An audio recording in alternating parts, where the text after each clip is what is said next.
ઈશ્વરે સેવા માટે અનેક પ્રકારની શક્તિઓ માનવને આપી. અરે મનથી પણ સેવા થઈ.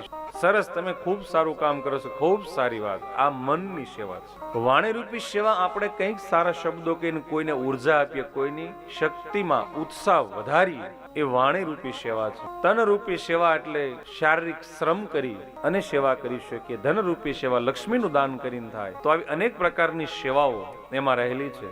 અને ત્રીજું છે સાધક. સાધક એને કહેવાય કે ભગવાનની કૃપા પ્રાપ્ત થયા પછી એના કર્મના ફળમાં નિષ્પૃહ રહે છે, એનું નામ સાધક. હું ભગવાનના કામ કરું છું તો તમે મારો આ કામ કરો એટલા માટે નહીં. અહીંયાથી રાજપરા ખોડિયાર તમે ચાલીને જાઓ અને તમે માતાજીને એમ કહો કે માં મારું આ કામ થાય પછી હું ચાલીને ખોડિયાર આવીશ, તો આ માતાજી સાથે વેપાર કર્યો છે. માં તમારું કામ કરે ને પછી તમે માનું કામ કરો, નહીં. આ ખોટો સિદ્ધાંત.